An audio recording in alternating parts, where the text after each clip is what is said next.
ዘፍጥረት ምዕራፍ 1 በመጀመሪያ እግዚአብሔር ሰማይንና ምድርን ፈጠረ። ምድርም ባዶ ነበረች፣ አንዳችም አልነበረባትም። ጨለማም በጥልቁ ላይ ነበረ፣ የእግዚአብሔር መንፈስ በውሃ ላይ ሰፎ ነበረ። እግዚአብሔርም ብርሃን ይሁን አለ፣ ብርሃንም ሆነ። እግዚአብሔርም ብርሃኑ መልካም እንደሆነ አየ። እግዚአብሔርም ብርሃንና ጨለማን ለየ። እግዚአብሔርም ብርሃኑን ቀን ብሎ ጠራው፣ ጨለማውንም ሌሊት አለው። ማታም ሆነ ጠዋትም ሆነ አንድ ቀን። እግዚአብሔርም በውሆች መካከል ጠፍር ይሁን፣ በውሃና በውሃ መካከልም ይክፈል አለ። እግዚአብሔርም ጠፈርን አደረገ፣ ከጠፍር በታችና ከጠፍር በላይ ያሉትንም ውሆች ለየ። እንዲሁም ሆነ። እግዚአብሔርም ጠፈርን ሰማይ ብሎ ጠራው። ማታም ሆነ ጠዋትም ሆነ ሁለተኛ ቀን። እግዚአብሔርም ከሰማይ በታች ያለው ውሃ በአንድ ስፍራ ይሰብሰብ፣ የብሱም ይገለጥ አለ። እንዲሁም ሆነ። እግዚአብሔርም የብሱን ምድር ብሎ ጠራው፣ የውሃ ማከማቻውንም ባህር አለው። እግዚአብሔርም ያ መልካም እንደሆነ አየ። እግዚአብሔርም ምድር ዘርን የሚሰጥ ሳርንና ቡቃያን በምድር ላይ እንደየወገኑ ዘሩ ያለበትን ፍሬ የሚያፈራ ዛፍ ታብቅል አለ። እንዲሁም ሆነ። ምድርም ዘርን የሚሰጥ ሳርንና ቡቃያን እንደወገኑ ዘሩም ያለበትን ፍሬ የሚያፈራ ዛፍ እንደወገኑ አበቀለች። እግዚአብሔርም ያ መልካም እንደሆነ አየ። ማታም ሆነ ጠዋትም ሆነ ሶስተኛ ቀን። እግዚአብሔርም አለ፣ ቀንና ሌሊትን ይለዩ ዘንድ ብርሃናት በሰማይ ጠፈር ይሁኑ፣ ለምልክቶች፣ ለዘመኖች፣ ለዓመታት፣ ለዕለታት ይሁኑ። በምድር ላይ ያበሩ ዘንድ በሰማይ ጠፈር ብርሃናት ይሁኑ። እንዲሁም ሆነ። እግዚአብሔርም ሁለት ታላላቅ ብርሃናትን አደረገ፣ ትልቁ ብርሃን በቀን እንዲሰለጥን፣ ትንሹም ብርሃን በሌሊት እንዲሰለጥን፣ ከዋክብትንም ደግሞ አደረገ። እግዚአብሔርም በምድር ላይ ያበሩ ዘንድ በሰማይ ጠፈር አኖራቸው፣ በቀንም በሌሊትም እንዲሰለጥኑ፣ ብርሃንና ጨለማንም እንዲለዩ። እግዚአብሔርም ያ መልካም እንደሆነ አየ። ማታም ሆነ ጠዋትም ሆነ አራተኛ ቀን። እግዚአብሔርም አለ፣ ውሃ ሕያው ነፍስ ያላቸው ተንቀሳቃሾችን ታግኝ፣ ወፎችም ከምድር በላይ ከሰማይ በታች ይብረሩ። እግዚአብሔርም ታላላቆች አንበሪዎችን፣ ውሃይቱን እንደየወገኑ ያስገኘቻቸውን ተንቀሳቃሾችን ሕይወትን ፍጥረታት ሁሉ እንደ ወገኑ የሚበሩትን ወፎች ሁሉ ፈጠረ። እግዚአብሔርም ያ መልካም እንደሆነ አየ። እግዚአብሔርም እንዲህ ብሎ ባረካቸው፣ ብዙ ተባዙም፣ የባህርንም ውሃ ሙሏት፣ ወፎቹንም በምድር ያሉ ሁሉ ይብዙ። ማታም ሆነ ጠዋትም ሆነ አምስተኛ ቀን። እግዚአብሔርም አለ፣ ምድር ሕያዋንን ፍጥረታትን እንደ ወገኑ፣ እንስሳትንና ተንቀሳቃሾችንም የምድር አራዊትንም እንደ ወገኑ ታውጣ። እንዲሁም ሆነ። እግዚአብሔር የምድር አራዊትን እንደ ወገኑ አደረገ፣ እንስሳውንም እንደ ወገኑ፣ የመሬት ተንቀሳቃሾችንም እንደ ወገኑ አደረገ። እግዚአብሔርም ያ መልካም እንደሆነ አየ። እግዚአብሔርም አለ፣ ሰውን በመልካችን እንደ ምሳሌያችን እንፍጠር፣ የባህር ዓሣዎችንና የሰማይ ወፎችን፣ እንስሳትን፣ ምድር ሁሉ በምድር ላይ የሚንቀሳቀሱትን ሁሉ ይግዙ። እግዚአብሔርም ሰውን በመልኩ ፈጠረ፣ በእግዚአብሔር መልክ ፈጠረው፣ ወንድና ሴት አድርጎ ፈጠራቸው። እግዚአብሔርም ባረካቸው፣ እንዲህ አላቸው፣ ብዙ ተባዙ፣ ምድርንም ሙሏት፣ ግዟትም። የባህርን ዓሦች፣ የሰማይንም ወፎች፣ በምድር ላይ የሚንቀሳቀሱትንም ሁሉ ግዟቸው። እግዚአብሔርም አለ፣ እነሆ መብል ይሆናችሁ ዘንድ በምድር ፊት ሁሉ ዘሩ፣ በእርሱ ያለውንም ሐመልማል ሁሉ፣ የዛፍንም ፍሬ የሚያፈራውንም ዘር ያለውንም ዛፍ ሁሉ ሰጧችሁ። ለምድርም አራዊት ሁሉ፣ ለሰማይ ወፎች ሁሉ፣ ሕያው ነፍስ ላላቸው ለምድር ተንቀሳቃሾችም ሁሉ የሚበቅለው ሐመልማል ሁሉ መብል ይሁንላቸው። እንዲሁም ሆነ። እግዚአብሔርም ያደረገውን ሁሉ አየ፣ እነሆም እጅግ መልካም ነበረ። ማታም ሆነ ጠዋትም ሆነ ስድስተኛ ቀን።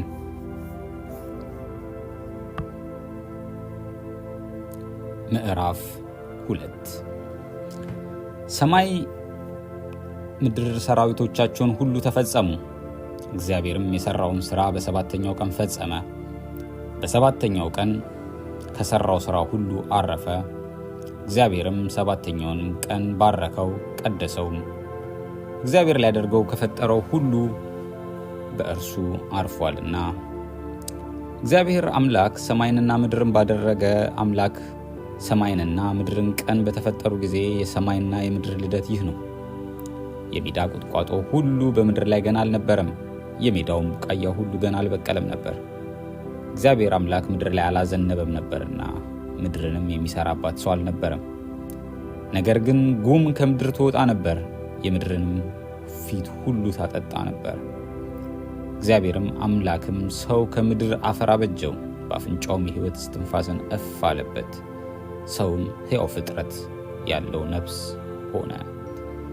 እግዚአብሔር አምላክ በምስራቅ በኤደን ገነት ተከለ፣ የፈጠረውንም ሰው ከዚያ አኖረው።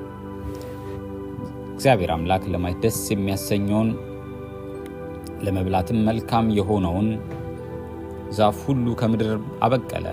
በገነትም መካከል የሕይወትን ዛፍ መልካምንና ክፉን የሚያስታውቀውንም ዛፍ አበቀለ። ወንዝም ገነትን ያጠጣ ዘንድ ከኤደን ይወጣ ነበር፣ ከዚያም ለ4 ይክፈል ነበር። በአንደኛው ወንዝ ስም ፊሶን ነው፣ እርሱም ወርቅ የሚገኝበት የላውጥ ምድርን ይከባት። በዚያም ምድር ወርቅ ጥሩ ነው፣ ከዚያም ሉልና የከበረ ድንጋይ ይገኛል። የሁለተኛው ወንዝ ስም ጊዮን ነው፣ እርሱም የኢትዮጵያን ምድር ሁሉ ይከባል። የሶስተኛውም ወንዝ ስም ጤግሮስ ነው፣ እርሱም በአሦር ምስራቅ የሚሄድ ነው። አራተኛውም ወንዝ ኤፍራጥስ ነው። እግዚአብሔር አምላክ ሰውን ወስዶ ያበጃት ይጠብቃት ዘንድ በኤደን ገነት አኖረው። እግዚአብሔር አምላክም ሰውን እንዲህ ብሎ አዘዘው፣ ከገነት ዛፍ ሁሉ ትበላለህ፣ ነገር ግን መልካምንና ክፉን የሚያስታውቀውን ዛፍ አትብላ፣ ከእርሱ በበላህ ቀን ሞትን ትሞታለህና። እግዚአብሔርም አምላክ አለ፣ ሰው ብቻውን ይሆን ዘንድ መልካም አይደለም፣ የሚመቸውን ረዳት እንፍጠርለት። እግዚአብሔር አምላክም በምድር አራዊትንና የሰማይ ወፎችን ሁሉ ከመሬት አደረገ፣ በምን ስም እንደሚጠራቸውም ያይ ዘንድ ወደ አዳም አመጣቸው። አዳምም ሕያው ነፍስ ላለው ሁሉ በስሙ እንደጠራው ስሙ ያው ሆነ። አዳምም ለእንስሳት ሁሉ፣ ለሰማይ ወፎችም ሁሉ፣ ለምድር አራዊትም ሁሉ ስም አወጣላቸው። ነገር ግን ለአዳም እንደ እርሱ ያለ ረዳት አልተገኘለትም ነበር። እግዚአብሔር አምላክም በአዳም ከባድ እንቅልፍን ጣለበት፣ አንቀላፋም። ከጎኑም አንዲትን አጥንት ወስዶ ስፍራውን ዘጋው። እግዚአብሔር አምላክም በአዳም የወሰዳትን አጥንት ሴት አድርጎ ሰራት፣ ወደ አዳምም አመጣት። አዳምም አለ፣ ይህች አጥንት ከአጥንቴ ናት፣ ስጋም ከስጋዬ ናት። እርሷም ከወንድ ተገኝታለችና ሴት ትባል። ስለዚህ ሰው አባቱንና እናቱን ይተዋል፣ በሚስቱም ይጣበቃል፣ ሁለቱም አንድ ስጋ ይሆናሉ። አዳም ሚስቱ ሁለቱም ራቁታቸውን ነበሩ፣ አይተፋፈሩም ነበር።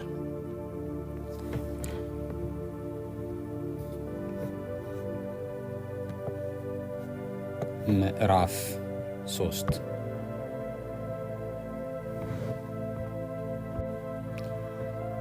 እባብም እግዚአብሔር አምላክ ከፈጠረው ከምድር አውሬ ሁሉ ይልቅ ተንኮለኛ ነበረ። ሴቲቱም በእውኑ እግዚአብሔር ከገነት ዛፍ ሁሉ እንዳትበሉ አዟልን? አላት። ሴቲቱም ለእባቡ አለችው፣ በገነት ካለው ፍሬ ሁሉ እንበላለን፣ ነገር ግን በገነት መካከል ካለው ከዛፉ ፍሬ እግዚአብሔር አለ፣ እንዳትሞቱ ከእርሱ አትብሉ፣ አትንኩትም። እባብም ለሴቲቱ አላት፣ ሞትን አትሞቱም፣ ከእርሷ በበላችሁ ቀን ዓይኖቻችሁ እንዲከፈቱ እንደ እግዚአብሔርም መልካምንና ክፉን የምታውቁ እንድትሆኑ እግዚአብሔር ስለሚያውቅ እንጂ። ሴቲቱም ዛፉን ለመብላት ያማረ እንደሆነ አየች፣ ለዓይንም እንደሚያስጎበኝ ለጥበብም መልካም እንደሆነ አየች። ከፍሬውም ወሰደችና በላች፣ ለባሏም ደግሞ ሰጠችው፣ እርሱም ከእርሷ ጋር በላ። የሁለቱም ዓይኖች ተከፈቱ፣ እነርሱም ራቁታቸውን እንደሆኑ አወቁ። የበለስንም ቅጠሎች ሰፍተው ለእነርሱ ለራሳቸው ግልድም አደረጉ። እነርሱም ቀኑ በመሸ ጊዜ የእግዚአብሔርን የአምላክ ድምፅ ከገነት ውስጥ ሲመላለስ ሰሙ። አዳምና ሚስቱም ከእግዚአብሔር ከአምላካቸው ፊት በገነት ዛፎች መካከል ተሸሸጉ። እግዚአብሔር አምላክም አዳምን ጠርቶ ወዴት ነህ አለው። እርሱም አለ፣ በገነት ድምፅን ሰማሁ፣ ራቁቴንም ስለሆንኩ ፈራሁ፣ ተሸሸግሁ። እግዚአብሔርም አለው፣ ራቁትህን እንደሆንክ ማን ነገረ? ከእርሱ እንዳትበላ ካዘዝሁ ዛፍ በውኑ በላህን? አዳምም አለ፣ ከኔ ጋር እንድትሆን የሰጠኸኝ ሴት በእርሷ ከዛፉ ሰጠችኝና በላሁ። እግዚአብሔርም አምላክ ሴቲቱን ይህ ያደረግሽው ምንድን ነው አላት። ሴቲቱም እባብ አሳሳተኝና በላሁ።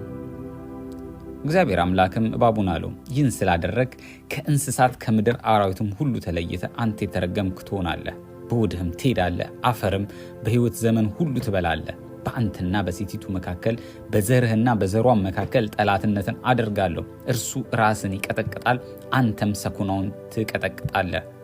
ለሴቲቱም አለ፣ በጸነስሽ ጊዜ ጭንቅሽን አበዛለሁ፣ በጭንቅ ትወልጃለሽ፣ ፈቃድሽም ወደ ባልሽ ይሆናል፣ እርሱም ገዥሽ ይሆናል። አዳምንም አለው፣ የሚስትህን ቃል ሰምተሃልና ከእርሱ እንዳትበላ ካዘዝኩም ዛፍ በልተሃልና ምድር ከአንተ የተነሳ የተረገመች ትሁን። በሕይወት ዘመን ሁሉ በድካም ከእርሷ ትበላለህ፣ እሾህና አሜኬላም ታበቅልብሃለች፣ የምድርንም ቡቃያ ትበላለህ። ወደ ወጣህበት ምድር እስክትመለስ ድረስ በፊት ወዝ እንጀራን ትበላለህ፣ አፈር ነህና ወደ አፈር ትመለሳለህ። አዳምም ለሚስቱ ሔዋን ብሎ ስም አወጣ፣ የሕያዋን ሁሉ እናት ናትና። እግዚአብሔር አምላክም ለአዳምና የሚስቱ የቁርበትን ልብስ አደረገላቸው፣ አለበሳቸውም። እግዚአብሔርም አምላክ አለ፣ እነሆ አዳም መልካምንና ክፉን ለማወቅ ከእኛ እንደ አንዱ ሆነ። አሁንም እጁ እንዳይዘረጋ ደግሞም ከሕይወት ዛፍ ወስዶ እንዳይበላ ለዘላለም ሕያው ሆኖ እንዳይኖር፣ ስለዚህ እግዚአብሔር አምላክ ከኤደን ገነት አስወጣው። አዳምንም አስወጣው፣ ወደ ሕይወት ዛፍ የሚወስደውንም መንገድ ለመጠበቅ ክሩቤልንና የምትገለባበጥ የነበልባል ሰይፍን በኤደን ገነት ምስራቅ አስቀመጠ። ምዕራፍ 4 አዳምም ሚስቱን ሔዋንን አወቀ፣ ጸነሰችም፣ ቃየንንም ወለደች። እርሷም ወንድ ልጅ ከእግዚአብሔር አገኘሁ አለች። ደግሞም ወንድሙን አቤል ወለደች። አቤልም በግ ጠባቂ ነበረ፣ ቃየልም ምድርን የሚያርስ ነበረ። ከብዙ ቀን በኋላ ቃየን ከምድር ፍሬ ለእግዚአብሔር መሥዋዕት አቀረበ። አቤልም ከበጎቹ በኩራትን ከስቡ አቀረበ። እግዚአብሔርም ወደ አቤልና ወደ መሥዋዕቱ ተመለከተ፣ ወደ ቃየንና ወደ መሥዋዕቱ ግን አልተመለከተም። ቃየንም እጅግ ተናደደ፣ ፊቱም ጠቆረ። እግዚአብሔርም ቃየንን አለው፣ ለምን ተናደደ? ለምንስ ፊትህ ጠቆረ? መልካም ብታደርግ ፊትህ የሚያበራ አይደለምን? መልካም ባታደርግ ኃጢአት በደጅ ታረባለች፣ ፈቃዷም ወደ አንተ ነው፣ አንተ ግን በእርሷ ንገስባት። ቃየንም ወንድሙን አቤልን ና ወደ ሜዳ እንሂድ አለው። በሜዳም ሳሉ ቃየል በወንድሙ በአቤል ላይ ተነሳበት፣ ገደለው። እግዚአብሔርም ቃየልን አለው፣ ወንድምህ አቤል ወዴት ነው? እርሱም አለ፣ አላውቅም፣ የወንድሜ ጠባቂ እኔ ነኝ አለው። ምን አደረገ? የወንድምህ የደሙ ድምፅ ከምድር ወደ እኔ ይጮኻል። አሁንም የወንድምህ ደጅ ከእጅ ለመቀበል አፏን ከከፈተች በምድር ላይ አንተ የተረገምነህ። ምድርህንም ባረስ ጊዜ እንግዲህ ኃይሏን አትሰጥህም፣ በምድርም ላይ ኮብላይና ተቅበዝባዥ ትሆናለህ። ቃየንም እግዚአብሔርን አለው፣ ኃጢአቴ ሊሸከማት የማልችላት ታላቅ ናት። እነሆ ዛሬ ከምድር ፊት ታሳደድኸኝ፣ ከፊትህም አሰወራለሁ። በምድር ላይም ኮብላይና ተቅበዝባዥ ሆናለሁ፣ የሚያገኘኝም ሁሉ ይገድለኛል። እግዚአብሔርም እርሱን አለው፣ እንግዲህ ቃየልን የገደለ ሁሉ 7 እጥፍ ይበቀልበታል። እግዚአብሔርም ቃየልን ያገኘውን ሁሉ እንዳይገድለው ምልክት አደረገለት። ቃየንም ከእግዚአብሔር ፊት ወጣ፣ ከኤደንም ወደ ምስራቅ በኖድ ምድር ተቀመጠ። ቃየንም ሚስቱን አወቀ፣ ጸነሰችም፣ ሄኖህንም ወለደች። ከተማም ሠራ፣ የከተማይቱንም ስም በልጁ ስም ሄኖህ አላት።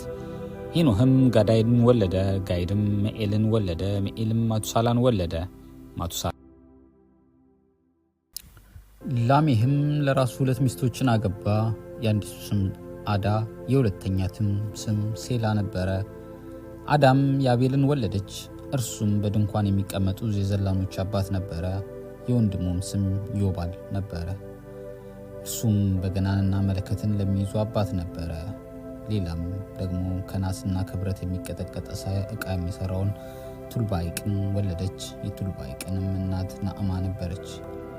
ላሜህም ለሚስቶቹ ለአዳና ለሴላ አላቸው፣ እናንተ የላሜ ሚስቶች ቃሌን ስሙ፣ ነገሬንም አድምጡ።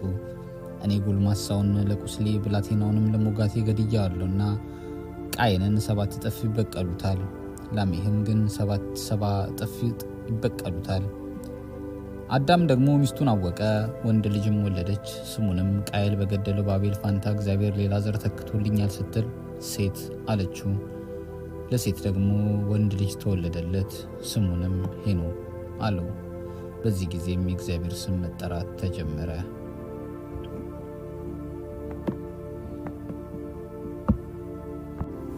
ምዕራፍ 5 የአዳም የትውልዱ መጽሐፍ ይህ ነው። እግዚአብሔርም አዳምን በፈጠረ ቀን በእግዚአብሔር ምሳሌ ያደረገው፣ ወንድና ሴት አድርጎ ፈጠራቸው፣ ባረካቸውም። ስማቸውንም በፈጠረበት ቀን አዳም ብሎ ጠራቸው። አዳምም 235 ዓመት ኖረ፣ ልጅም በምሳሌው እንደ መልኩ ወለደ፣ ስሙንም ሴት ብሎ ጠራው። አዳምም ሴትን ከወለደ በኋላ የኖረው 700 ዓመት ሆነ፣ ወንዶችንም ሴቶችንም ወለደ። አዳምም በኖረበት ዘመን ሁሉ 930 ዓመት ሆነ፣ ሞተም። ሴትም 205 ዓመት ኖረ፣ ሄኖስንም ወለደ። ሴትም ሄኖስን ከወለደ በኋላ የኖረው 707 ዓመት ሆነ፣ ወንዶችንም ሴቶችንም ወለደ። ሴትም የኖረበት ዘመን ሁሉ 912 ዓመት ሆነ፣ ሞተም። ሄኖስም 190 ዓመት ኖረ፣ ቃይናንም ወለደ። ሄኖስም ቃይናን ከወለደ በኋላ የኖረው 715 ዓመት ሆነ፣ ወንዶችንም ሴቶችንም ወለደ። ሄኖስም የኖረበት ዘመን ሁሉ 905 ዓመት ሆነ፣ ሞተም። ቃይናንም 170 ዓመት ኖረ፣ መላልኤንም ወለደ። ቃይናንም መላልኤንም ከወለደ በኋላ የኖረው 740 ዓመት ሆነ፣ ወንዶችንም ሴቶችንም ወለደ። ቃይናንም የኖረበት ዘመን ሁሉ 910 ዓመት ሆነ፣ ሞተም። መላልኤልም 106 ዓመት ኖረ፣ ያሬድንም ወለደ። መላልኤም ያሬድን ከወለደ በኋላ የኖረው 730 ዓመት ሆነ፣ ወንዶችንም ሴቶችንም ወለደ። መላልኤልም የኖረበት ዘመን ሁሉ 895 ዓመት ሆነ፣ ሞተም። ያሬድም 160 ዓመት ኖረ፣ ሄኖክንም ወለደ። ያሬድም ሄኖክን ከወለደ በኋላ የኖረው 800 ዓመት ሆነ፣ ወንዶችንም ሴቶችንም ወለደ። ያሬድም የኖረበት ዘመን ሁሉ 960 ዓመት ሆነ፣ ሞተም። ሄኖክም 160 ዓመት ኖረ፣ ማቱሳላንም ወለደ። ሄኖክም አካሄዱን ከእግዚአብሔር ጋር አደረገ። ማቱሳላንም ከወለደ በኋላ የኖረው 200 ዓመት ሆነ፣ ወንዶችንም ሴቶችንም ወለደ። ሄኖክም የኖረበት ዘመን ሁሉ 160 ዓመት ሆነ። ሄኖክም አካሄዱን ከእግዚአብሔር ጋር ስላደረገ አልተገኘም፣ እግዚአብሔር ወስዶታልና። ማቱሳላም 180 ዓመት ኖረ፣ ላሜህንም ወለደ። ማቱሳላም ላሜህን ከወለደ በኋላ የኖረው 782 ዓመት ሆነ፣ ወንዶችንም ሴቶችንም ወለደ። ማቱሳላም የኖረበት ዘመን ሁሉ 960 ዓመት ሆነ፣ ሞተም። ላሜህም 180 ዓመት ኖረ፣ ልጅንም ወለደ። ስሙንም እግዚአብሔር በረገማት ምድር በተግባራችንና በእጅ ስራችን ያሳፍረናል ብሎ ጠራው።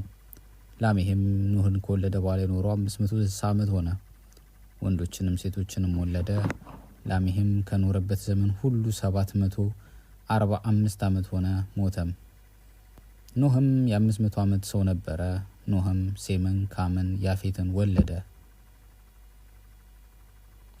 ምዕራፍ 6 እንዲህም ሆነ፣ ሰዎች በምድር ላይ መብዛት በጀመሩ ጊዜ ሴቶች ልጆች ተወለዱላቸው። የእግዚአብሔርም ልጆች የሰው ልጆች መልካም እንደሆኑ አዩ፣ ከመረጧቸውም ሁሉ ሚስቶችን ለራሳቸው ወሰዱ። እግዚአብሔርም መንፈሴ በሰው ላይ ለዘላለም አይኖርም፣ እርሱ ሥጋ ነውና ዘመኖቹ 100 ዓመት ይሆናሉ አለ። በእነዚያ ወራት ኔፍሊም በምድር ላይ ነበሩ። ደግሞም ከዚያ በኋላ የእግዚአብሔር ልጆች የሴቶች ልጆች ባገቡ ጊዜ ልጆቻቸውን ወለዱላቸው። እነሱም በድሮ ዘመን ስማቸው የታወቀ ኃያላን ሆኑ።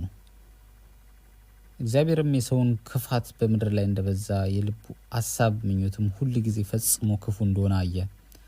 እግዚአብሔርም ሰውን በምድር ላይ በመፍጠሩ ተጸጸተ፣ በልቡም አዘነ። እግዚአብሔርም የፈጠርሁትን ሰው ከምድር ላይ አጠፋለሁ፣ ከሰው እስከ እንስሳ እስከ ተንቀሳቃሾችም እስከ ምድርም እስከ ሰማይ ወፍም ድረስ ስለፈጠርኳቸው ተጸጽቻለሁ አለ። ኖህ ግን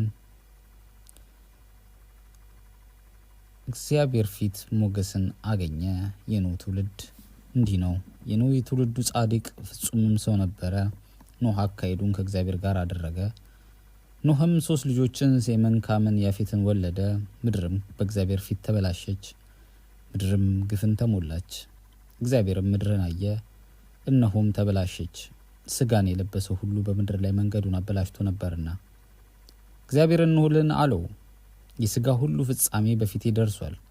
ከእነርሱ የተነሳ ምድር በግፍ ተሞልታለችና እኔም እነሆ ከምድር ጋር አጠፋቸዋለሁ። ከአፈር እንጨት መርከብን ላንተ ስራ፣ በመርከቢቱም ጉርጆችን አድርግ፣ በውስጥም በውጭም በቅጥራን ለቅልቃት። እርሷም እንዲህ ታደርጋታለህ፣ የመርከቢቱ ርዝመት 300 ክንድ፣ ወርዶ 50 ክንድ፣ ከፍቷ 30 ክንድ ይሁን። ለመርከቢቱም መስኮትን ታደርጋለህ፣ ከቁመቷም 1 ሙሉ ትተጨርሳት። የመርከቢቱንም በር በጎኗ አድርግ፣ ታችኛውንም 2ኛውንም 3ኛውንም ድርብ አድርግላት። እኔም እነሆ ከሰማይ በታች የህይወት ነፍስ ያለውን ስጋ ሁሉ ለማጥፋት በምድር ላይ የጥፋት ውሃን አመጣለሁ። በምድር ያለው ሁሉ ይጠፋል። ቃል ኪዳኔንም ካንተ ጋር አቆማለሁ። ወደ መርከቢቱም አንተን፣ ልጆችህን፣ ሚስትህን፣ የልጅ ልጆችህን ሚስቶች ይዘህ ትገባለህ። ካንተ ጋር በህይወት ዘንድ ይኖሩ ዘንድ ስጋ ካለው ከህያው ሁሉ 2 እያደረግ ወደ መርከብ ታስገባለህ። ተባትና እንስት ይሁን፣ ከወፍ እንደ ወገኑ፣ ከእንስሳትም እንደ ወገኑ፣ ከምድር ተንቀሳቃሽም ሁሉ እንደ ወገኑ በህይወት ይኖሩ ዘንድ 2 እየሆኑ ወደ አንተ ይግቡ። ከሚበላው መብል ሁሉ ለአንተ ውሰድ፣ ወደ አንተም ትሰበስባለህ። እርሱም ለአንተ ለእነርሱ መብል ይሆናል። ኖህም እንዲህ አደረገ፣ እግዚአብሔር እንዳደረዘዘው ሁሉ አደረገ። ምዕራፍ 7 እግዚአብሔርም ኖህን አለው፣ አንተ ቤተሰቦችን ሁሉ ይዘህ ወደ መርከብ ግባ። በዚህ ትውልድ በፊቴ ጻድቅ ሆነህ አይቻለሁና ከንጹህ እንስሳ ሁሉ 7 ተባትና እንስት፣ ንጹህ ካልሆነ እንስሳም 2 ተባትና እንስት፣ ከሰማይ ወፍ ደግሞ 7 ተባትና እንስት እያደረግ በምድር ላይ ለዘር ይቀር ዘንድ ላንተ ትወስዳለህ። ከ7 ቀን በኋላም 40 ቀንና 40 ሌሊት በምድር ላይ ዝናብ አዘንባለሁ፣ የፈጠርኩትንም ሁሉ ከምድር ላይ አጠፋለሁ። ኖህም እግዚአብሔር እንዳዘዘው ሁሉ አደረገ። ኖህም የጥፋት ውሃ በምድር ላይ በሆነ ጊዜ 600 ዓመት ሰው ነበረ። ኖህም ስለ ጥፋት ውሃ ልጆቹንና ሚስቱን የልጅ ልጆቹንም ሚስቶች ይዞ ወደ መርከብ ገባ። ከንጹህ እንስሳ ንጹህ ካልሆነውም እንስሳ ከወፎችና ከምድር ላይ ከሚንቀሳቀሰው ሁሉ እግዚአብሔር ኖህን እንዳዘዘው 2 ተባትና እንስት እየሆኑ ወደ ኖህ ወደ መርከብ ገቡ። ከ7 ቀንም በኋላ የጥፋት ውሃ በምድር ላይ ሆነ። በኖህ ዕድሜ በ6ኛው መቶ ዓመት በ2ኛው ወር ከወሩም በ17ኛው ዕለት ከዚያም የታላቁ ቀላይ ምንጮች ሁሉ ተገነደሉ፣ የሰማይም መስኮቶች ተከፈቱ። ዝናቡም 40 ቀንና 40 ሌሊት በምድር ላይ ሆነ። በዚያውም ቀን ኖህ ወደ መርከብ ገባ። የኖህ ልጆችም ሴም፣ ካም፣ ያፌትና የኖህ ሚስት 3ቱም የልጆቹ ሚስቶች ከእርሱ ጋር ገቡ። እነርሱ አራዊትን ሁሉ በየወገናቸው፣ እንስሳትንም ሁሉ በየወገናቸው፣ በምድር ላይ የሚበሩ ወፎችን ሁሉ፣ ስጋ ያላቸው ሕያዋን ሁሉ 2 እየሆኑ ወደ ኖህ መርከብ ውስጥ ገቡ። ስጋ ካለው ሁሉ የገቡትም ተባትና እንስት እግዚአብሔር እንዳዘዘው ገቡ። እግዚአብሔርም ከበስተኋላው ዘጋበት። የጥፋትም ውሃ በምድር ላይ 40 ቀን ነበረ። ውሃውም በዛ፣ መርከቢቱንም አነሳ፣ ከምድር ወደ ላይ ከፍ ከፍ አለች። ውሃውም አሸነፈ፣ በምድር ላይ እጅግ በዛ። መርከቢቱንም በውሃ ላይ ሄደች። ውሃውም በምድር ላይ እጅግ አስፈሪ ነበረ፣ በጣም አሸነፈ። ከሰማይም በታች ያሉ ታላላቆችም ተራሮች ሁሉ ተሸፈኑ። ውሃው ወደ ላይ 15 ክንድ ከፍ ብሎ ተራሮችም ተሸፈኑ። በምድር ላይ ስጋ ያለው የሚንቀሳቀሰው ሁሉ፣ ወፉም፣ እንስሳውም፣ አራዊቱም፣ በምድር ላይ የሚርመሰመሰውም ተንቀሳቃሹም ሁሉ፣ ሰውም ሁሉ ጠፋ። በየብስም የነበረው በአፍንጫው የሕይወት ነፍስ እስክትፋስ ያለው ሁሉ ሞተ። በምድር ላይ የነበረው ሁሉ ከሰው ጀምሮ እስከ እንስሳ ድረስ፣ እስከሚርመሰመሰው ሁሉ ድረስ፣ እስከ ሰማይ ወፍ ድረስ ተደመሰሰ፣ ከምድርም ተደመሰሱ። ኖህም አብረውት በመርከብ ከነበሩት ጋር ብቻውን ቀረ። ውሃውም 150 ቀን በምድር ላይ አሸነፈ። ዘፍጥረት ምዕራፍ 8። እግዚአብሔርም ኖኅን በመርከብ ከእርሱ ጋር የነበረውን አራዊቱን ሁሉ እንስሳውንም ሁሉ አሰበ። እግዚአብሔርም በምድር ላይ ነፋስን አሳለፈ፣ ውሃውም ጎደለ። የቀላዩም ምንጮች ከሰማይ መስኮቶች ተደፈኑ፣ ዝናብም ከሰማይ ተከለከለ። ውሃውም በምድር ላይ እያደር ቀለለ። ከ150 ቀንም በኋላ ውሃው ጎደለ። መርከቢቱም በ7ኛው ወር ከወሩም በ17ኛው ቀን በአራራት ተራሮች ላይ ተቀመጠች። ውሃውም እስከ 10ኛው ወር ድረስ ይጎድል ነበር። በ10ኛውም ወር ከወሩ በመጀመሪያ ቀን የተራሮቹ ራሶች ተገለጡ። ከ40 ቀንም በኋላ ኖኅ የሰራውን የመርከቢቱን መስኮት ከፈተ፣ ቁራንንም ሰደደው፣ እርሱም ወጣ። ውሃውም በምድር ላይ እስኪደርቅ ድረስ ወዲያና ወዲህ ይል ነበር። እርግብንም ውሃውም በምድር ፊት ቀሎ እንደሆነ እንድታይ ከእርሱ ጋር ሰደዳት። ነገር ግን እርግብ እግሯን የምታሳርፍበት ስፍራ አላገኘችም። ወደ እርሱም ወደ መርከቡ ተመለሰች። ውሃ በምድር ላይ ሁሉ ስለነበረ እጁን ዘረጋና ተቀበላት፣ ወደ እርሱም ወደ መርከብ ውስጥ አስገባት። ከዚያ በኋላ ደግሞ እስከ 7 ቀን ቆየ።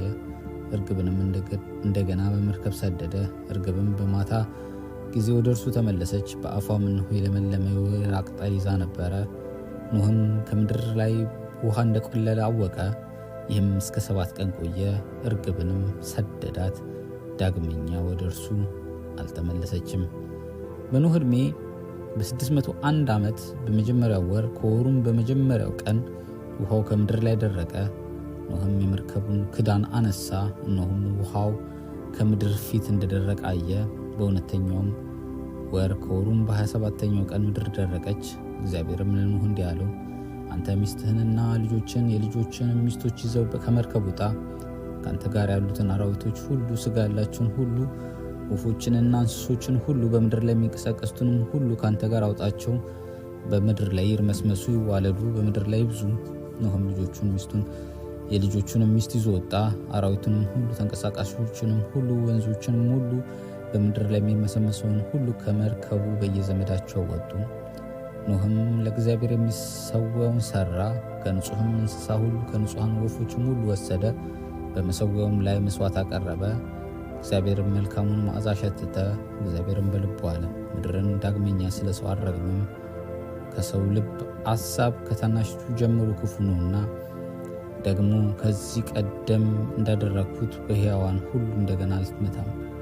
በምድር ላይ ሁሉ መዝራትና ማጨድ፣ ብርድና ሙቀት፣ በጋና ክረምት፣ ቀንና ሌሊት አያቋርጡም። ዘፍጥረት ምዕራፍ 9። እግዚአብሔርም ኖኅንና ልጆቹን ባረካቸው፣ እንዲህም አላቸው፣ ብዙ ተባዙ፣ ምድርንም ሙሏት።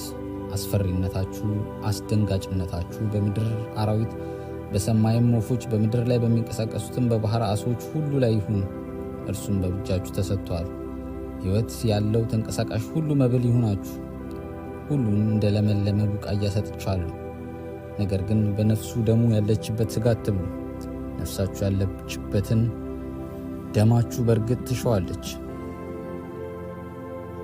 ለአራዊት ሁሉ እጅ እሸዋለሁ፣ ከሰውም እጅ፣ ከሰው ወንድም እጅ የሰውን ነፍስ እሻለሁ። የሰውን ደም የሚያፈስስ ሁሉ ደሙ ይፈሳል። ሰውን በእግዚአብሔር መልክ ፈጥሮታልና። እናንተም ብዙ ተባዙ፣ በምድር ላይ ተዋለዱ፣ አርቦባትም።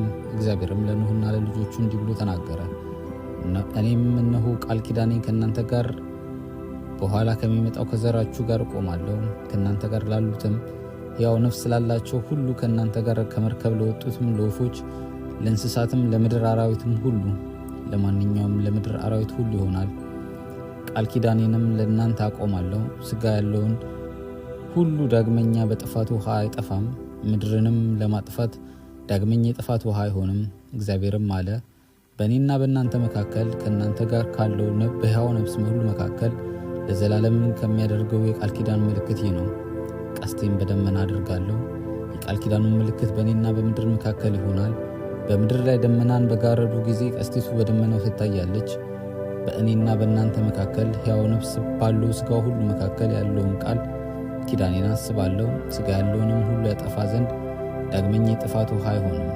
ቀስቲቱም በደመና ትሆናለች፣ በእኔና በምድር ላይ በሚኖር ሥጋ ባለው በሕያው ነፍስ ሁሉ መካከል ያለውን ለዘላለም ቃል ኪዳን ለማሰብ አያታለሁ። እግዚአብሔርም ኖኅን በእኔና በምድር ላይ በሚኖር ሥጋ ባለው ሁሉ መካከል ያቆምኩት የቃል ኪዳን ምልክት ይህ ነው አለው። ከመርከብ የሚወጡት የኖኅ ልጆችም እንደዚህ ናቸው። ሴም፣ ያፌት፣ ካምም የከነዓን አባት ነው። የኖኅ ልጆችም እነዚህ ሦስቱ ናቸው። ከእነርሱ ምድር ሁሉ ተሞላች። ኖኅም ገበሬ መሆን ጀመረ፣ ወይንንም ተከለ፣ ከወይን ጠጁም ጠጣና ሰከረ። በድንኳንም ውስጥ ራቁቱን ሆነ። የከነዓን አባት ካምም የአባቱን ራቁትነት አየ። ወደ ውጭ ወጥቶ ለሁለቱ ወንድሞቹ ነገራቸው። ሴምና ያፌትም ሸማ ወስደው በጫንቃቸው ላይ አደረጉ። የኋሊትም ሄደው የአባታቸውንም ራቁትነት አለበሱ። ፊታቸውም ወደ ኋላ ነበረ፣ የአባታቸውን ራቁትነት አላዩ። ኖኅም ከወይን ጠጁ ስካሩ ነቃ፣ ታናሹ ልጅ ያደረገበትንም አወቀ። እንዲህ አለ፣ ከነዓን ርጉም ይሁን፣ ወንድሞቹ የባሪያዎች ባሪያ ይሁን። እንዲህም አለ፣ የሴም አምላክ እግዚአብሔር ይባረክ፣ ከነዓንንም ለእርሱ ባሪያ ይሁን። እግዚአብሔር ያፌትን አሰፋ፣ በሴምም ድንኳን ይደር፣ ከነዓንንም ለእርሱ ባሪያ ይሁን። ኖኅም ከጥፋት ውሃ በኋላ 300 ዓመት ኖረ። ኖኅም የኖረበት ዘመን ሁሉ 950 ዓመት ሆነ፣ ሞተ። ዘፍጥረት ምዕራፍ 10 የኖኅ ልጆች የሴም፣ የካም፣ የያፌት ትውልድ ይህ ነው። ከጥፋት ውሃ በኋላ ልጆች ተወለዱላቸው። የያፌት ልጆች ጋሜር፣ ማጎግ፣ ማዴ፣ ያዋን፣ ይልሳ፣ ቶቤል፣ ሞሳ፣ ቴራስ ናቸው።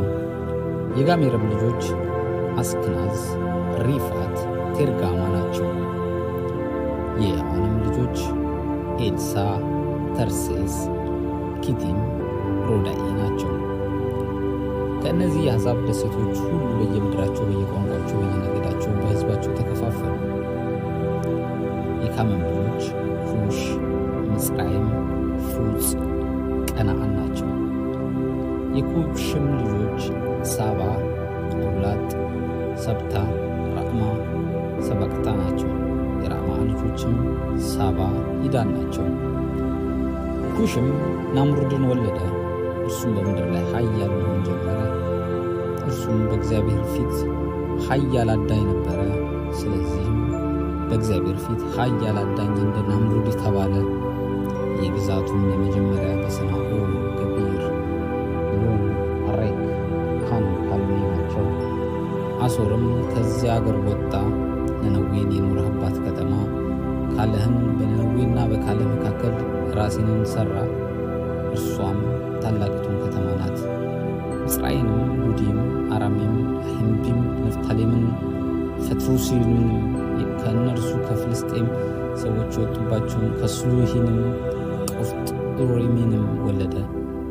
ከነዓንም የበኩር ልጁን ሲዶንን፣ ኬጢያውያንንም፣ ኢያቡሳውያንም፣ አሞራውያንም፣ ጌሩሳውያንም፣ እዊያውያንንም፣ አሩኬውያንንም፣ ሲኒንም፣ አርዳዊንንም፣ ሰማሬቦንንም፣ አማቲንም ወለደ። ከዚህም በኋላ የከነዓናውያንም ነገድ ተበተኑ። የከነዓናውያንም ወሰን ከሲዶን አንስቶ እስከ ጌራ ተራራ በኩል ስል እስከ ጋዛ ድረስ ነው። ወደ ሶዶምና ወደ ገሞራ፣ ወደ አዳማና ወደ ሰቦይም በኩልም ሲል እስከ ላሳ ድረስ ነው። የካም ልጆች በየነገዳቸው፣ በየቋንቋቸው፣ በየምድራቸውና በየሕዝባቸው እነዚህ ናቸው። ለሴምም ደግሞ ልጆች ተወለዱለት። እርሱም የያፌት ታላቅ ወንድም የኤቦር ልጆች ሁሉ የአባት የሆነ ሰው ነው። የሴምም ልጆች ኤላም፣ አሳር፣ አርፋክስድ፣ ሉድ፣ አራም ናቸው።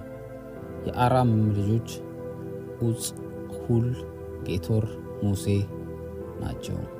አርፋክስድም ቃይንም ወለደ። ቃይንንም ሳላም ኤቦርን ወለደ። ለኤቦርም 2 ልጆች ተወለዱለት። የአንደኛው ስም ፋሌቅ ነው፣ ምድር በዘመኑ ተከፍላለችና። የወንድሙም ስም የቁጣን ነው። የቁጣንም አልሞድን፣ ሳሌፍንም፣ ሐስረሞትንም፣ ያራህምንም፣ ሀዱራምንም፣ አውዛልንም፣ ደቃላንም፣ ዳባልንም፣ አቢማኤልንም፣ ሳባንም፣ አፊርንም፣ ኤውላጥንም፣ ዮባብንም ወለደ። እነዚህ ሁሉ የዮቅጣን ልጆች ናቸው። ስፍራቸው ከማሲ አንስቶ እስከ ስፍር ሲል እስከ ምስራቅ ተራራ ድረስ ነው።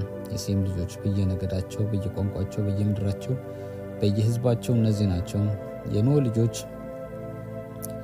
እንደ ትውልዳቸው በየህዝባቸው እነዚህ ናቸው። አሕዛብም ከጥፋት ውሃ በኋላ በምድር ላይ ከእነዚህ ተከፋፈሉ። የዘፍጥረት ምዕራፍ 11። ምድርም ሁሉ በአንድ ቋንቋ በአንድ ንግግር ነበረች። ከምስራቅም ተነስተው በሄዱ ጊዜ በሰናኦር ምድር አንድ ሜዳ አገኙ፣ በዚያም ተቀመጡ። እርስ በርሳቸውም ጡብ እንስራ፣ በእሳትም እንተኩሰው ተባባሉ። ጡብም እንደ ድንጋይ ሆነላቸው፣ በምድር ስፋት እንደ ጭቃ ሆነችላቸው። እንዲህም ኑ ለእኛ ከተማን ራሱ ወደ ሰማይ የሚደርስ ግንብ እንስራ፣ በምድር ላይ ሳንበተን ስማችንን እናስጠራሉ። እግዚአብሔርም የአዳም ልጆች የሰሩትን ከተማና ግንብ ለማየት ወረደ። እግዚአብሔርም አለ፣ እነሆ እነርሱ እንደ ወገን ናቸው፣ ለሁሉም እንደ ቋንቋ አላቸው። ይህን ለማድረግ ጀመሩ። አሁንም ያሰቡትን ሁሉ ለመስራት አይከለከሉም። እንውረድ፣ አንዱ አንዱን ነገር እንዳይሰማቸው ቋንቋቸውን በዚያ እናደባልቀው። እግዚአብሔርም ከዚያ በምድር ሁሉ በተናቸው፣ ከተማይቱንም መስራት ተው። ስለዚህም ስሟ ባቢሎን ተባለ፣ እግዚአብሔር በዚያ የምድር ቋንቋ ሁሉ ደባልቋልና። ከዚያም እግዚአብሔር በምድር ሁሉ ላይ እነርሱን በትኗቸዋል። የሴም ትውልድ ይሄ ነው። ሴም የ100 ዓመት ሰው ነበረ። አርፋክስድም ከጥፋት በኋላ ሁለተኛ ወለደ። ሴማም አርፋክስድን ከወለደ በኋላ 500 ዓመት ኖረ፣ ወንዶችንም ሴቶችንም ወለደ፣ ሞተ። አርፋክስድም 130 ዓመት ኖረ፣ ቃይንምንም ወለደ። አርፋክስድ ቃይንንም ከወለደ በኋላ 400 ዓመት ኖረ፣ ወንዶችንም ሴቶችንም ወለደ፣ ሞተ። ቃይንም 130 ዓመት ኖረ፣ ሳላንም ወለደ። ቃይንም ሳላን ከወለደ በኋላ 330 ዓመት ኖረ፣ ወንዶችንም ሴቶችንም ወለደ፣ ሞተም። ሳላም 130 ዓመት ኖረ፣ ኤቦርንም ወለደ። ሳላም ኤቦርን ከወለደ በኋላ 330 ዓመት ኖረ፣ ወንዶችንም ሴቶችንም ወለደ፣ ሞተ። ኤቦርም ወደ 130 ዓመት ኖረ፣ ፋሌቅንም ወለደ። ኤቦርም ፋሌቅን ከወለደ በኋላ 430 ዓመት ኖረ፣ ወንዶችንም ሴቶችንም ወለደ፣ ሞተ።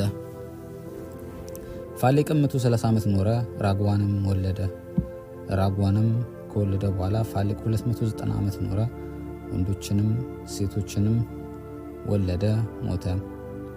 ሴሮህም 130 ዓመት ኖረ፣ ናኮርንም ወለደ። ናኮርም ከወለደ በኋላ ሴሮህ 200 ዓመት ኖረ፣ ወንዶችንም ሴቶችንም ወለደ፣ ሞተ።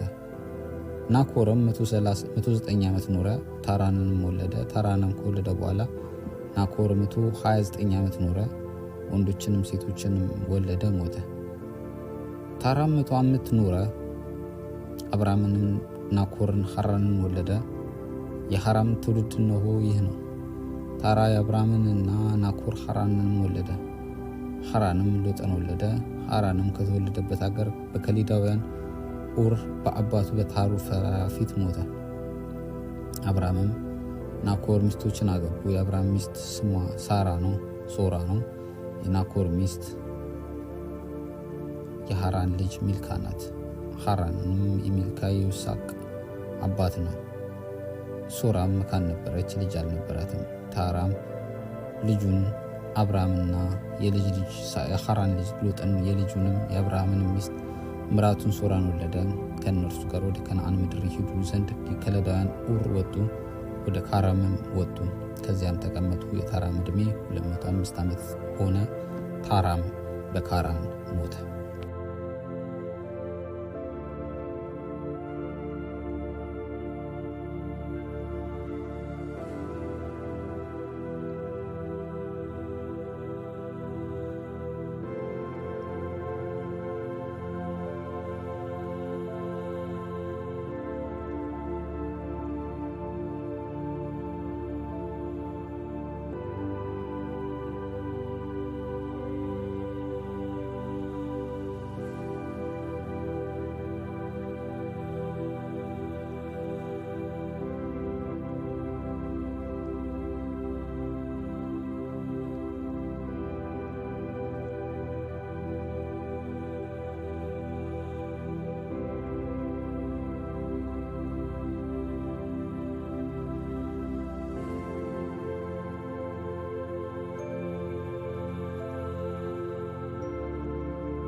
ምዕራፍ 12 እግዚአብሔርም አብርሃምን አለው፣ ከአገር ከዘመዶች ከአባትህም ቤት ተለይተህ እኔ ወደማሳይ ምድር ውጣ።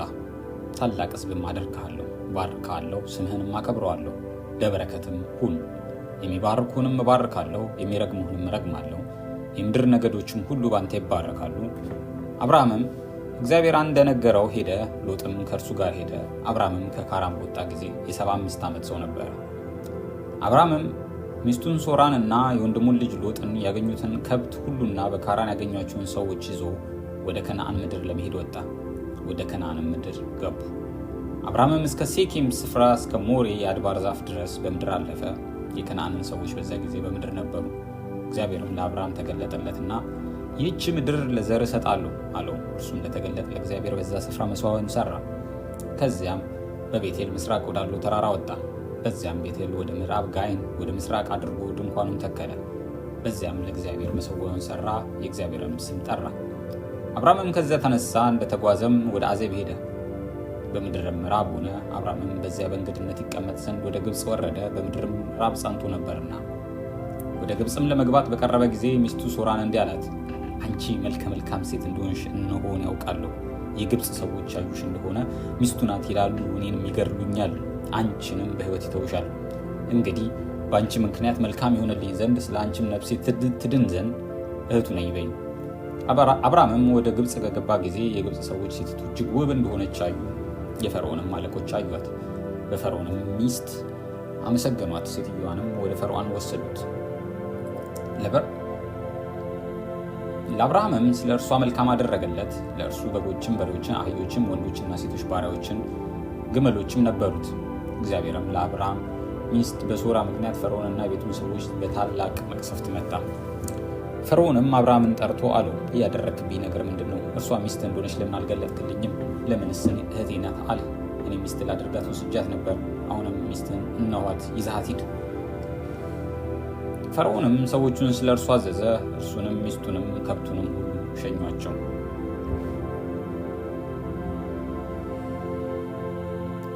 አብርሃምም ከግብፅ ወጣ፣ እርሱና ሚስቱ፣ ለእርሱ የነበረውን ሁሉ። ሎጥም ከእርሱ ጋር ወደ አዜብ ወጡ። አብርሃምም በከብት በብርና በወርቅ እጅግ በለገጠ።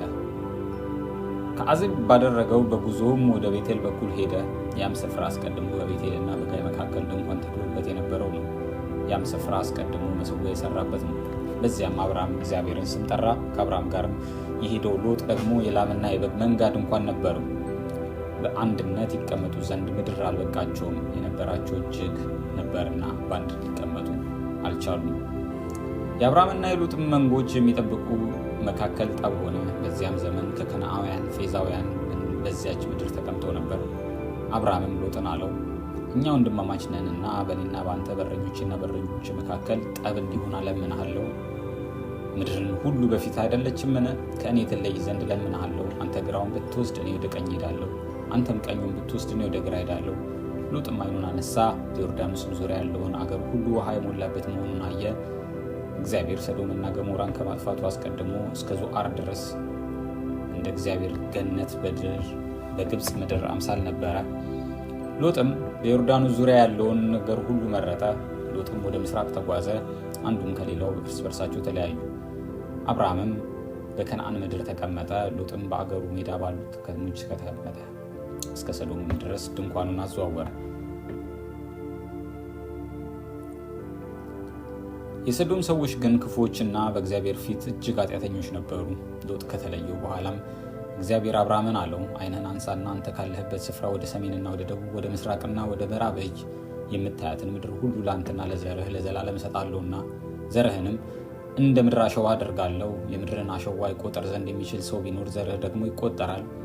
ተነሳ፣ በምድር በርዝመቷና በስፋቷ ሂድ፣ እርሷንም ለአንተ እሰጣለሁና። አብርሃምም ድንኳኑን ነቀለ፣ መጥቶም በኬብሮን ባለው በመመሪያ አድባር ስር ተቀመጠ። በዚያም ለእግዚአብሔር መሰዊያውን ሰራ። ምዕራፍ 14 በሰናዖር ንጉሥ በአምራፌል፣ በአላሳር ንጉሥ በአርዮክ፣ በኤላም ንጉሥ በኮልዶ ጎሞር፣ በአሕዛብ ንጉሥ በቲድአል ዘመን እንዲሆነ ከሰዶም ንጉሥ ከባላ፣ ከገሞር ንጉሥ ከብራሳ፣ ከአዳማ ንጉሥ ከሰናአብ፣ ከሰቦይም ንጉሥ ከሰምኤር፣ ዞአር ከተባለች ከቤላ ንጉስም ጋር ሰልፍ አደረጉ። እነዚህ ሁሉ በሲዲም ሸለቆ ተሰብስበው ተባበሩ። ይኸውም የጨው ባህር ነው። 12 ዓመት ለኮሎዶጎሞር ተገዝተው ነበር። በ13ኛው ዓመት አመፁ። በ14ኛው ዓመት በኮሎዶጎሞር ከእርሱ ጋር የነበሩትን ነገስታት መጡ።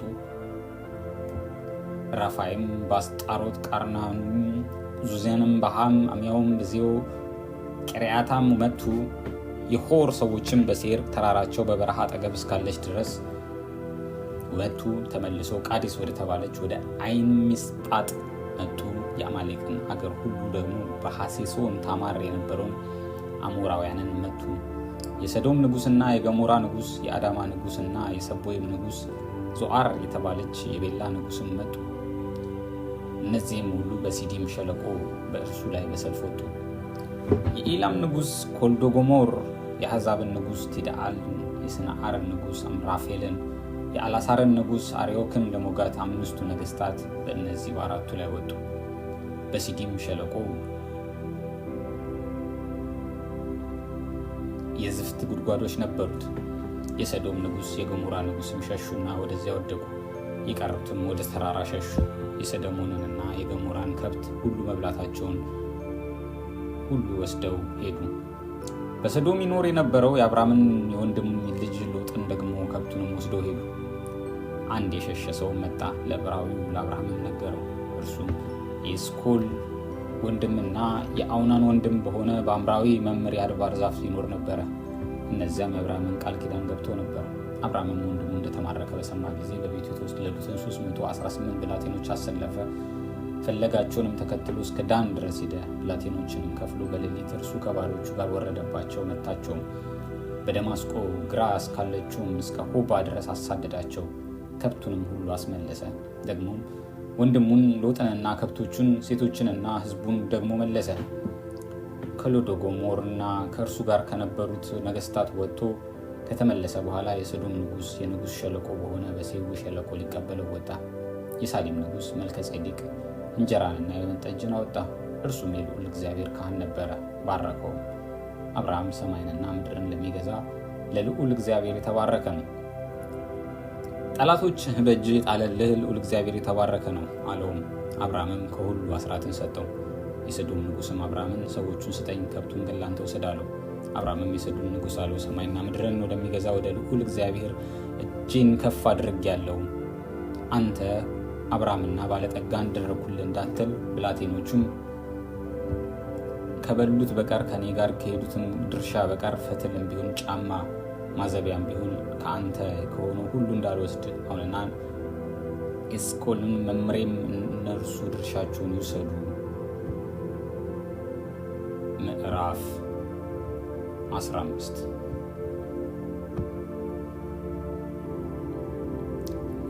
ከዚህ ነገር በኋላም የእግዚአብሔር ቃል በራእይ ወደ አብርሃም መጣ እንዲህ ሲል፣ አብርሃም ሆይ አትፍራ፣ እኔ ላንተ ጋሻ ነኝ፣ ዋጋህም እጅግ ታላቅ ነው። አብርሃምም አቤቱ እግዚአብሔር ሆይ ምን ትሰጠኛለህ? እኔም ያለ ልጅ እሄዳለሁ፣ የቤቴን መጋቢ ደማስቆ ሰውዬ ኤሊኤዘር ነው አለ። አብርሃምም ለእኔ ዘር አልሰጠኸኝም፣ እነሆም በቤቴ የተወለደ ሰው ይወርሰኛል አለ። እነሆም የእግዚአብሔር ቃል እንዲህ ሲል መጣለት፣ ይህ አይወርስህም፣ ነገር ግን ከጉልበት የሚወጣው ይወርስሃል። ወደ ሜዳም አወጣውና ወደ ሰማይ ተመልከት፣ ከዋክብትንም ልትቆጥራቸው ትችል እንደሆነ ቁጠር አለው። ዘርህም እንዲሁ ይሆናል አለው። አብርሃምም በእግዚአብሔር አመነ፣ ጽድቅም ሆኖ ተቆጠረለት። ይህችን ምድር ትወርሳት ዘንድ እንድሰጥህ ከከለዳውያን ኡር ያወጣሁ እግዚአብሔር እኔ ነኝ አለው። አቤቱ እግዚአብሔር ሆይ እንድወርሳት በምን አውቃለሁ አለ። እርሱም የ3 ዓመት ጊደር፣ የ3 ዓመት ፍየል፣ የ3 ዓመት በግም፣ ዋኖስም ርግብም ያዝልኛል።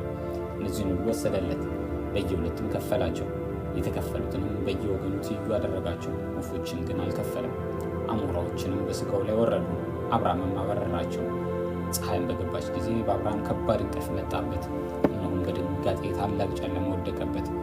አብርሃምንም አለው፣ ዘርህ ለእርሱ ባልሆነች ምድር ስደተኞች እንዲሆኑ በእርግጥ ወቅ። ባሪያዎች አድርገው 400 ዓመት ያስጨንቋቸዋል። ደግሞም በባርነት የሚገዟቸው ሕዝብ ላይ እኔ እፈርዳለሁ። ከዚያም በኋላ በብዙ ከብት ይወጣሉ። አንተ ግን ወደ አባቶች በሰላም ትሄዳለህ፣ በመልካም ሽምግልና ትቀበላለህ። በአራተኛው ትውልድ ግን ወደዚህ ይመለሳሉ፣ የአሞራውያን ኃጢአት ገና አልተፈጸመምና። ፀሐይን በገባች ጊዜ ታላቅ ጨለማ ሆነ። የምድር ጢስና የእሳት ነበልባል በዚያ በተከፈለው መካከል አለፈ። በዚያ ቀን እግዚአብሔር ለአብርሃም እንዲህ ብሎ ቃል ኪዳን አደረገ። ከግብፅ ወንዝ ጀምሮ እስከ ትልቁ ወንዝ እስከ ኤፍራጥስ ወንዝ ድረስ ይህችን ምድር ለዘር ሰጥቻለሁ። ቄናውያንን፣ ቄኔዛውያንን፣ ቀድሞናውያንን፣ ኬጤናውያንን፣ ፌርዛውያንን፣ ራፋያማያንን፣ አሞራውያንንም፣ ከነዓናውያንን፣ ጌርጌሳውያንን፣ ኢያቡሳውያንን። ምዕራፍ 16 የአብርሃም ሚስት ሶራ ግን ለአብርሃም ልጅ አልወለደችለትም ነበር። ስሟ አጋር ከተባለ ግብፃዊት ባሪያ ነበረቻት። ሶራም አብርሃምን እነሆ እንዳልወልድ እግዚአብሔር ዘጋኝ፣ ምናልባት ከእርሷ በልጅ ታንጽ እንደሆነ ወደ እርሷ ግባ አለችው። አብርሃምም የሶራን ቃል ሰማ። አብርሃምም በከነዓን ምድር 10 ዓመት ተቀመጠ። አብርሃምም ሚስት ሶራ ግብፃዊት ባሪያዋን አጋር ወስዳ ለባሏ ለአብርሃም ሚስት ትሆነው ዘንድ ሰጠችው። እርሱም ወደ አጋር ገባ፣ አረገዘችም። እንዳረገዘችም ባየች ጊዜ እመቤቷን በዓይኗ አቃለለች። ሶራም አብርሃምን መገፋቴ ባንተ ላይ ይሁን፣ እኔ ባሪያዬን በብብት ሰጠሁ። እንዳረገዘችም ባየች ጊዜ እኔን በዓይኗን አቃለለችኝ። እግዚአብሔር በእኔና በአንተ መካከል ይፍረድ አለችው። አብርሃምም ሶራያን እነሆ ባሪያሽ በእጅሽ ናት፣ እንደወደድሽ አድርጊባት አለ። ሶራም ባሰቃየቻት ጊዜ አጋር ከፊቷ ኮበለለች። የእግዚአብሔር መልአክ በውሃ ምንጭ አጠገብ በበረሃ አገኛት። ምንጩም ወደ ሱር በምትወስደው መንገድ አጠገብ ነው። እርሱም የሶርያ ባሪያ አጋር ሆይ ከወዴት መጣሽ? ወዴትስ ትሄጃለሽ? አላት። እርሷም እኔ ከእመቤቴ ከሶርያ የኮበለልኩ ነኝ አለች። የእግዚአብሔር መልአክም ወደ እመቤትሽ ተመለሺ፣ ከእጇም በታች ሆነሽ ተገዢ አላት። የእግዚአብሔር መልአክም ዘርሽን እጅግ አበዛለሁ፣ ከብዛቱም የተነሳ አይቆጠርም አላት። እግዚአብሔርም መልአክም አላት፣ እነሆ አንቺ ጸንሰሻል፣ ወንድ ልጅንም ትወልጃለሽ፣ ስሙንም እስማኤል ብለሽ ትጠሪዋለሽ። እግዚአብሔር መቸገርሽን ሰምቷልና እርሱም የበዳ አህያን የሚመስል ሰው ይሆናል እንጂ እጁ በሁሉ ላይ ይሆናል፣ የሁሉም እጅ ደግሞ በእርሱ ላይ ይሆናል። እርሱም በወንድሞቹ ሁሉ ፊት ይኖራል። እርሷም ይናገራት የነበረውን የእግዚአብሔር ስም ኤልሮኢ ብላ ጠራች። የሚያየኝን በውኑ እዚህ ደግሞ አየሁት ብላ። ስለዚህም የዚያ ጉድጓድ ስም በኤል ሃይሮኢ ተብሎ ተጠራ። እርሱም በቃዴስና በባሬድ መካከል ነው። አጋርም ለአብርሃምን ወንድ ልጅ ወለደችለት። አብርሃምም አጋር የወለደችለት የልጁን ስም እስማኤል ብሎ ጠራው። አጋር እስማኤልን ለአብርሃም በወለደችለት ጊዜ አብርሃም የ86 ዓመት ሰው ነበረ። ምዕራፍ 17 አብርሃምም የ99 ዓመት ሰው በሆነ ጊዜ እግዚአብሔር ለአብርሃም ተገለጠለትና እኔ ኤልሻዳይ ነኝ፣ በፊቴ ተመላለስ፣ ፍጹምም ሁን፣ ቃል ኪዳኔን በእኔና በአንተ መካከል አድርጋለሁ፣ እጅግም አበዛሃለሁ አለው። አብርሃምም በግንባሩ ወደቀ። እግዚአብሔርም እንዲህ ብሎ ተናገረው፣ እነሆ ቃል ኪዳኔ ከአንተ ጋር ነው፣ ለብዙ አሕዛብም አባት ትሆናለህ። ከዛሬ ጀምሮ እንግዲህ ስምህ አብርሃም ተብሎ አይጠራም፣ ነገር ግን ስምህ አብርሃም ይሆናል፣ ለብዙ አሕዛብ አባት አድርጌሃለሁና። እጅግም አበዛሃለሁ፣ ሕዝብም አድርግሃለሁ፣ ከነገሥታትም ካንተ ይወጣሉ። ቃል ኪዳኔንም በእኔና በአንተ መካከል ካንተም በኋላ በዘር ጋር በትውልዳቸው ለዘላለም ኪዳን አቆማለሁ። ከአንተና ካንተ በኋላ ለዘርህ አምላክ እሆን ዘንድ በእንግድነት የምትኖርባትን ምድር የከነዓንን ምድር ሁሉ ለዘላለም ግዛት አይሆንስ። ለአንተና ካንተ በኋላ ለዘር እሰጣለሁ፣ አምላክም እሆናቸዋለሁ። እግዚአብሔር አምላክም አለው፣ አንተ ደግሞ ቃል ኪዳኔን ትጠብቃለህ። አንተ ካንተ በኋላ ዘርህ በትውልዳቸው በእኔና በአንተ መካከል ካንተም በኋላ በዘር መካከል የምትጠብቁት ቃል ኪዳኔ ይህ ነው። ከእናንተ ወንድ ሁሉ ይገረዝ፣ የቁልፈታቸውንም ሥጋ ትገረዛላችሁ። በእኔና በእናንተ መካከል ላለውም ቃል ኪዳን ምልክት ይሆናል። የ8 ቀን ልጅ ይገረዝ። በቤት የተወለደ ወይም ከዘራችሁ ያይደለ በብርም በእንግዳ የተገዛ ወንድ ሁሉ በትውልዳችሁ ይገረዝ። በቤት የተወለደ በብርህም የተገዛ ፈጽሞ ይገረዝ። ቃል ኪዳኔንም በሥጋችሁ የዘላለም ቃል ኪዳን ይሆናል። የቁልፈቱንም ሥጋ ያልተገረዘ ቁልፍ ሁሉ ያች ነፍስ ከወገኗ ተለይታ ትጥፋ፣ ቃል ኪዳኔን አፍርሳለችና። እግዚአብሔርም አብርሃምን አለው፣ የሚስትህን የሶራን ስም ሶራ ብላ ትጥራ፣ ስሟ ሳራ ይሆናል እንጂ። እባርካታለሁ፣ ደግሞም ከእርሷ ልጅ እሰጥሃለሁ፣ እባርካትም አለው። የአሕዛብም እናት ትሆናለች፣ የአሕዛብ ነገሥታት ከእርሷ ይወጣሉ።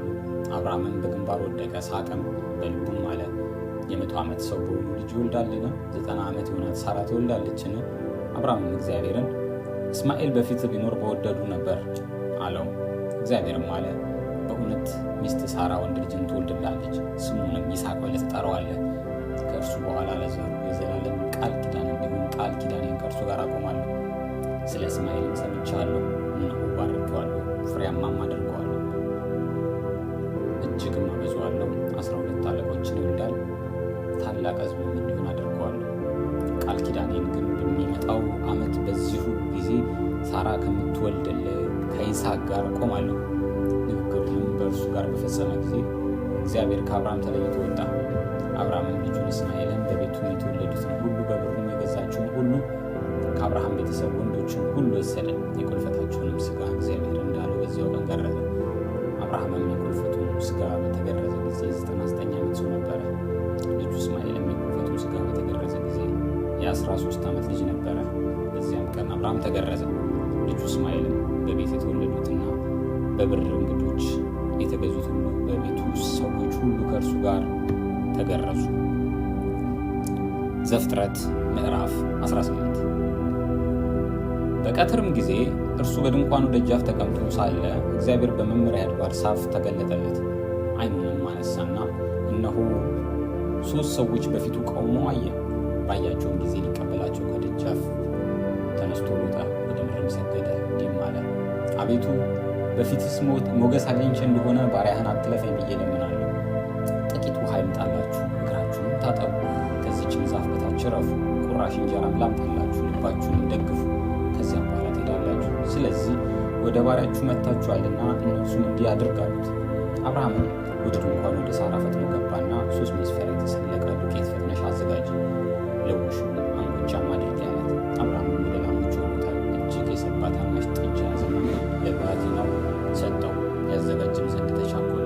እርጎና ወተት ያዘጋጁን ጥጃ መጣ፣ በፊታቸው አቀረበ። እርሱም ከዛፉ በታች በፊታቸው ቆሞ ነበር። እነርሱም በሉ። እነርሱም ሚስት ሳራ ወዴት ናት አሉት። እርሱም በድንኳን ውስጥ ናት አላት። እርሱም የዛሬ ዓመት እንደ ዛሬው በዚህ ጊዜ በእውነት እንመለሳለን፣ ሚስት ሳራም ልጅ ታገኛለች አለ። ሳራም በድንኳን ደጃፍ በስተኋላው ሳለች ይህን ሰማች። አብርሃምና ሳራም በዕድሜያቸው ሸምግለው ፈጽመው አርጅተው ነበርና ለሴቶች የሚሆነው ልማድ ከሳራ ተቋርጦ ነበር። ሳራም በልቧ እንዲህ ሲል ሳቀች፣ ካረጁ በኋላ በሁሉ ፍጥረት ይሆንልኛልን? ጌታዬ ፈጽሞ ሸምግሏል። እግዚአብሔርም አብርሃምን አለው ካረጁ በኋላ ትወልዳለህ ስትል ሳራ ለምን ሳቀች?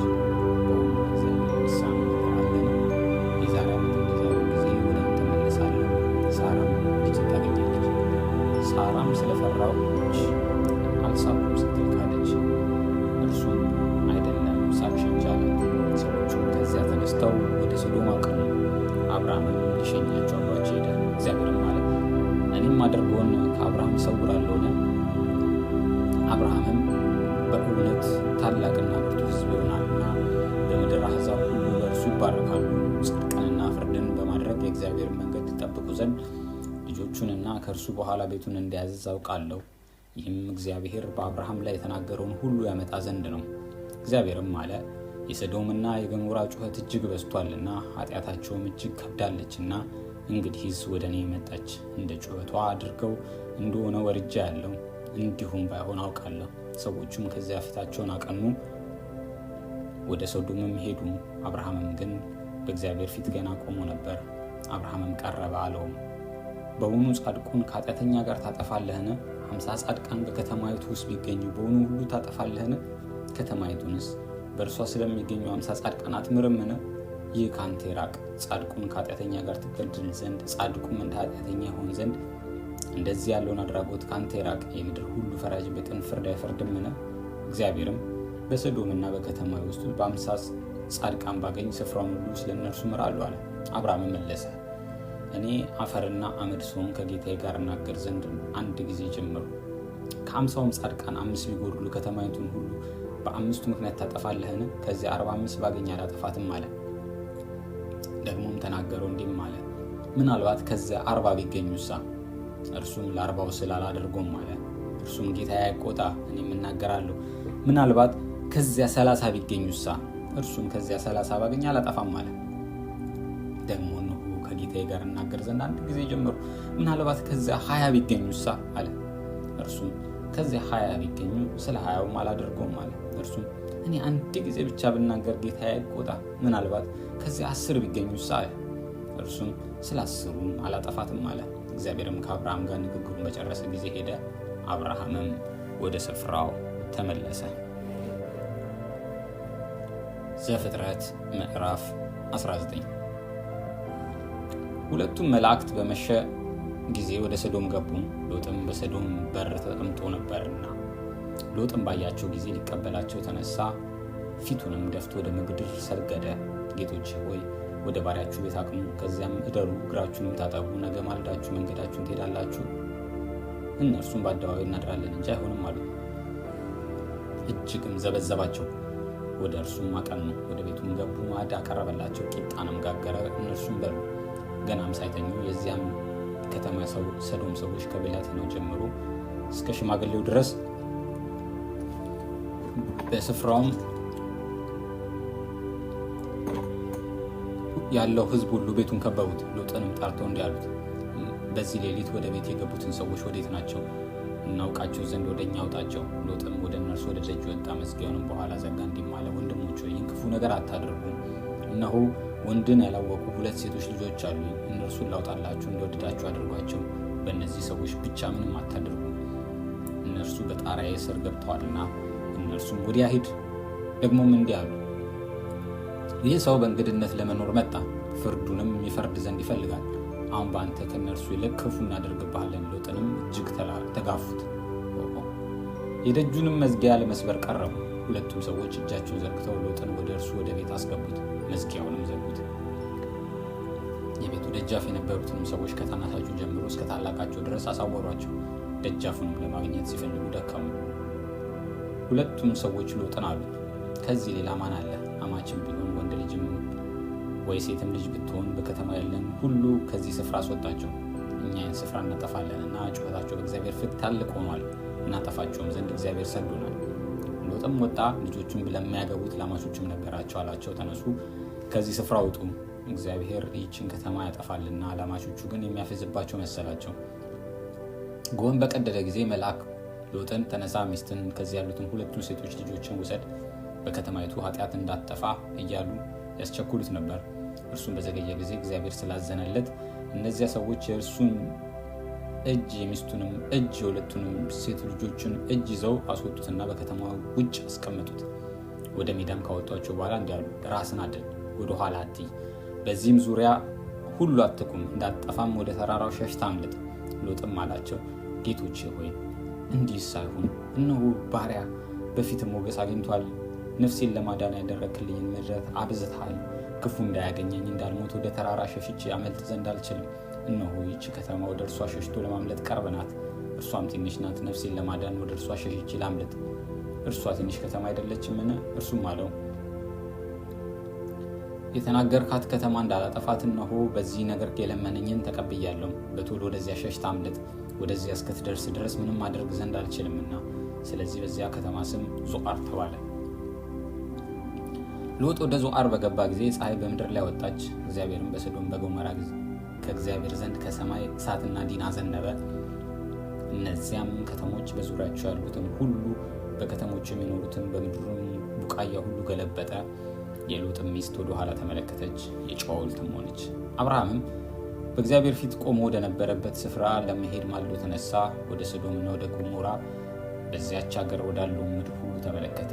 እነሆም የአገሪቱ ጢስ እንደ ቶን ጢስ ሲነሳ አየ። እግዚአብሔርም እነዛን የአገር ከተሞች ባጠፋ ጊዜ አብርሃምን አሰበው። ሎጥ ተቀምጦበት የነበረውን ከተማ ባጠፋ ጊዜ ከዚያ ጥፋት መካከል ሎጥን አወጣው። ሎጥም ከዞዓር ወጣ። በዞዓር ይቀመጥ ዘንድ ስለፈራም ከ2 ሴት ልጆቹ ጋር በተራራ ተቀመጠ። በዋሻም ከ2 ሴቶቹ ጋር ተቀመጠ። ታላቂቱም ታናሽቱን አለቻት፣ አባታችን ሸመገለ፣ በምድር ሁሉ እንዳለው ልማድ ሊገናኘን የሚችል ሰው ከምድር ላይ የለም። እና አባታችንን የወይን ጠጅ እናጠጣውና ከእርሱ ጋር እንተኛ፣ ከአባታችንም ዘር እናስቀር። በዚያችም ሌሊት አባታቸውን የወይን ጠጅ አጠጡት። ታላቂቱም ገባች፣ የአባቷ ጋር ተኛች። እርሱም ስትተኛና ስትነሳ አላወቀም። በነጋውም ታላቂቱ ታናሽቱን አነቻት፣ እነሆ ትናንት ከአባቴ ጋር ተኛው፣ ዛሬ ደግሞ ወይን ጠጅ ብናጠጣው፣ አንቺም ግቢና ከእርሱ ጋር ተኚ፣ የአባታችንን ዘር እናስቀር። አባታቸውን በዚያ ሌሊት ደግሞ የወይን ጠጅ አጠጡት። ታናሽቱም ገብታ ከእርሱ ጋር ተኛች። እርሱም ስትተኛና ስትነሳ አላወቀም። የሎጥም 2 ልጆች ከአባታቸው ጸነሱ። ታላቂቱም ወንድ ልጅን ወለደች፣ ስሙን ሞዓብ ብላ ጠራችው። እርሱም እስከዛሬ የሞዓባውያን አባት ነው። ታናሽቱም ደግሞ ወንድ ልጅ ወለደች፣ ስሙንም የወገኔ ልጅ ስትል አሞን ብላ ጠራችው። እርሱም እስከዛሬ የአሞናውያን አባት ነው።